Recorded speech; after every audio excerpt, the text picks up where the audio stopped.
आप ही गार्ड है? क्या है आपके पास में? डंडा। दिखाइए। अभी देखिए, ये डंडा से कैसे रक्षा करेंगे भैया? कितना इतना कैश का बताइए। मजबूत डंडा सर। मजबूत डंडा। अरे कोई टिका देगा कट्टा तो कैसे करेंगे?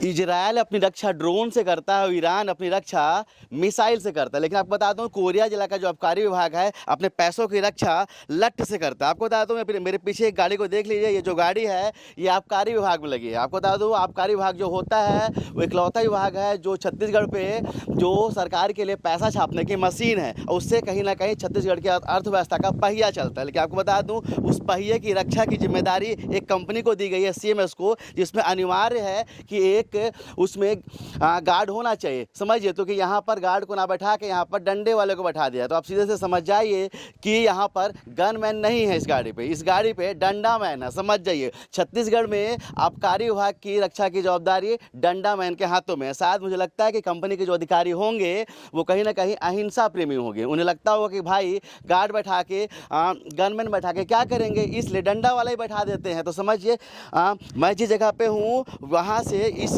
गाड़ी से कहीं ना कहीं इस पूरे कोरिया जिला का जो पैसा है वो ढोया जाता है। समझिए, इसी गाड़ी में पूरा पैसा रखा गया है। स्पष्ट निर्देश है कि उस गाड़ी पे एक गनमैन होना चाहिए। लेकिन देखिएगा, अभी आएंगे यहाँ से, अंदर निकलेंगे पैसा लेके हमारे भाई लोग, तो समझिएगा उनके पास कोई आदमी नहीं है। अब समझिए, लगभग यहाँ के 5 दुकानों का पैसा, पूरे कोरिया जिला का पैसा इसी गाड़ी पे लोड है। कोई भी आके लूट लेगा, क्या करेंगे? लेकिन समझिए, हमने बताया कि कंपनी का है वो है अहिंसा प्रेमी। उसको लगता है कि गन वन नहीं दिखाना चाहिए, इसलिए डंडे से काम चला देते हैं। अब दूसरी चीज़ देखिए, कंपनी यहाँ भी बहुत साथीराना ढंग से गेम कर रही है। स्पष्ट निर्देश है टेंडर में कि क्या होगा कि जो गाड़ी होगी ना वो कॉमर्शियल होगी। कॉमर्शियल तो समझते हैं, ये नंबर प्लेट जो है ना ये पीला होगा। लेकिन समझिए यहाँ पर तो निजी प्रेम झलक रहा है। निजी प्रेम मतलब समझिए कि प्राइवेटे गाड़ी को यूज कर दिया जा रहा है और कहीं ना कहीं शासन को पैसे की ढोने की जवाबदारी है, इसी में ठोक दी गई है।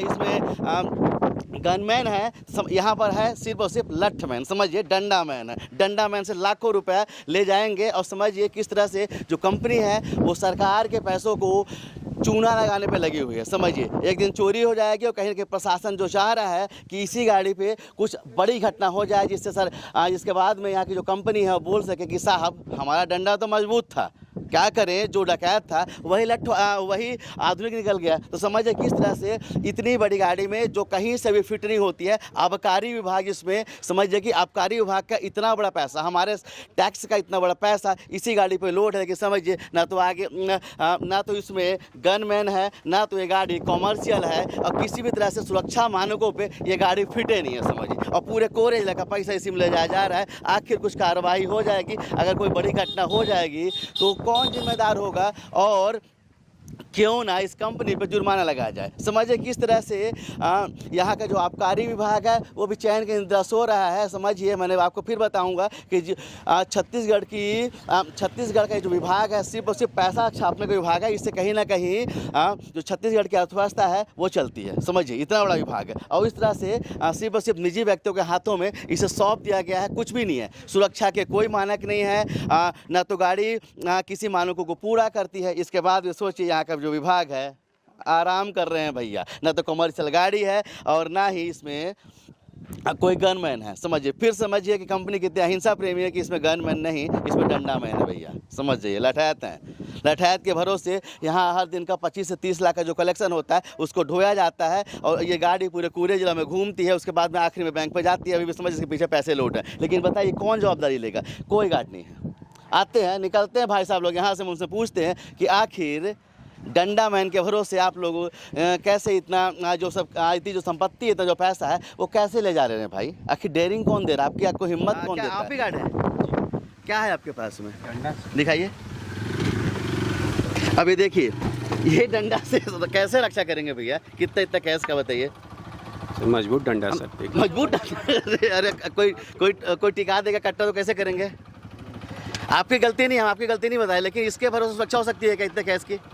कर सकते हैं क्या? कोई गार्ड नहीं है। आप ही गलती नहीं, हम आपकी गलती नहीं बताए, लेकिन इसके भरोसे सुरक्षा हो सकती है क्या इतने कैश की? कर सकते हैं क्या? आप ही गलती नहीं, हम आपकी गलती नहीं बताए, लेकिन इसके भरोसे सुरक्षा हो सकती है क्या इतने कैश की? अब समझिए वो गार्ड साहब हैं जो खुद ही दुबले पतले से हैं, ऊपर से पतला दुबला डंडा भी रखे हुए हैं और उस डंडे के दम पे उसमें टेप चिपकाया हुआ है, उससे ये लाखों रुपया कैश का रक्षा कर लेंगे। समझिए जो मैनेजर है वो खुद कह रहे कि भाई हम तो डंडा मैन रखे हुए हैं। समझिए किस तरह से डंडा मैन के भरोसे इतने सारे कैश की जो लाखों रुपये का कैश हर दिन निकलता है कोरिया जिला से राजस्व विभाग का, उसको यहाँ से ले जाया जा रहा है। समझिए किस तरह से प्रशासन लापरवाह है, किस तरह से आबकारी विभाग जो है वो लापरवाह है और कहीं ना कहीं बड़ी दुर्घटना को अंजाम देने की कोशिश कर रहा है और कहीं ना कहीं वो लापरवाही दिखाना चाहता है कि कोई भी आके आप कर सकते हैं दुर्घटना, हमें कोई परवाह नहीं पड़ती। तो चलिए आप इस डंडा मैन के बारे में क्या सोचते हैं, गन मैन होना चाहिए या नहीं होना चाहिए उसके बारे में क्या सोचते हैं, और जिस तरह से जो कंपनी है जो कहीं ना कहीं टैक्स की चोरी कर रही है और कहीं ना कहीं हमारे साथ में और आपके साथ में सरकारी पैसे के साथ में जो धोखाधड़ी कर रही है उसके बारे में क्या सोचते हैं, कमेंट करके ज़रूर बताइएगा।